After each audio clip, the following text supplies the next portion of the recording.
Renato, eu gostaria que você fizesse uma análise sobre essa nova lei de proteção de dados.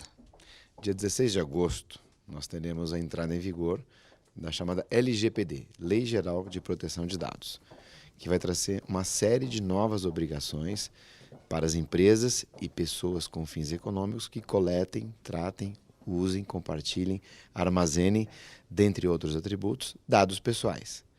Dado pessoal é qualquer elemento que identifique ou possa identificar uma pessoa. Veja só a extensão da definição, da amplitude, do conceito, que possa identificar.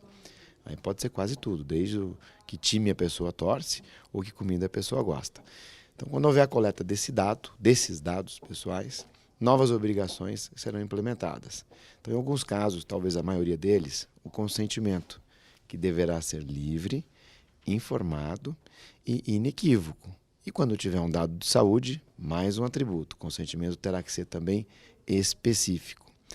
Se, por exemplo, nesse caso, o consentimento não for obtido, a empresa pode sofrer uma série de sanções. A principal delas é a financeira.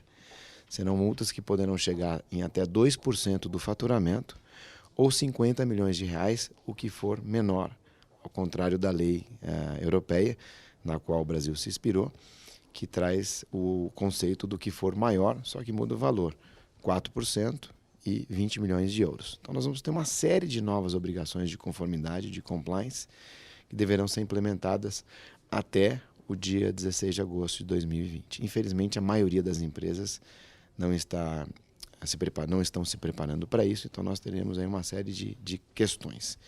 Talvez a questão mais sensível e peculiar aqui no Brasil é em função da lei não ter feito uma distinção, exceto com relação ao contexto só proteção de dados, mas a lei não excepcionou proteção à privacidade e intimidade, e essa não excepcionalidade traz a possibilidade, isso vai acontecer, de uma fiscalização não só dessa nova agência chamada Autoridade Nacional de Proteção de Dados, criada pela lei, mas a fiscalização pelos outros órgãos já existentes. Por exemplo, os PROCONs estaduais, municipais, a Senacom federal, o Ministério Público Estadual, municipal, todas as agências setoriais que já tratam da proteção à privacidade e intimidade, do Código do Consumidor como um todo, do Banco Central, Comissão de Valores Imobiliários, SUSEP, etc.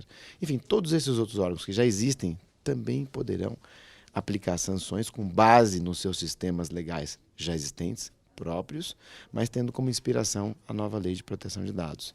Então nós teremos aí um super enforcement, como a gente chama aqui no Brasil, que claro, vai exigir mais esforço, mais energia, mais dinheiro, mas por outro lado vai qualificar bastante o dado pessoal nosso. Nós somos os titulares, nós brasileiros. Não brasileiros, nós que estamos aqui em território brasileiro, que é como a lei estipula, nós teremos mais expectativa de proteção e teremos, naquele consentimento que eu citei, no informado, uma mudança muito radical.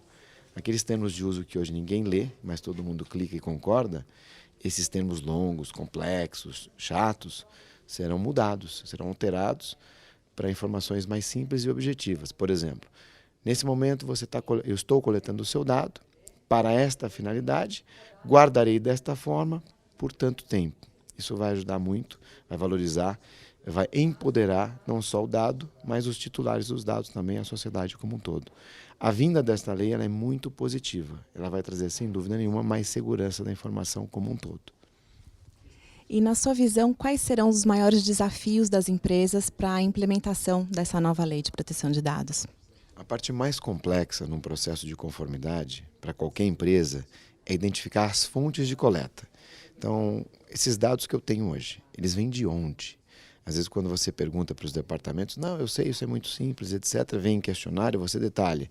Mas quando você verifica isso usando ferramentas de software, por exemplo, em torno de 15% de novas fontes são apresentadas. E a própria empresa se surpreende. Então, o primeiro ponto mais complexo e trabalhoso é essa identificação das fontes de coleta.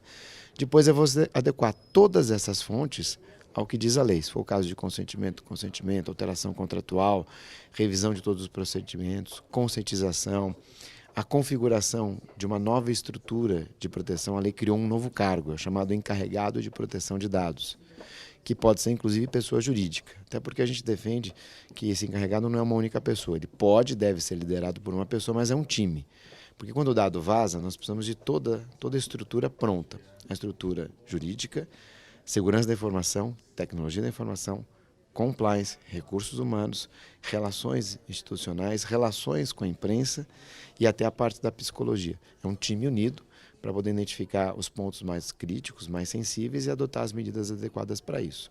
Então, ali traz não só novidades com relação à coleta, mas também novidades com relação à proteção de dados, especialmente os sensíveis, com a adoção de camadas, por exemplo, de criptografia, a anonimização, a pseudonimização de dados, essas responsabilidades todas do próprio encarregado, que é essa nova figura. Enfim, uma série de novas mudanças, procurando evitar o vazamento de dados e procurando estimular a adoção das melhores práticas de proteção e segurança da informação.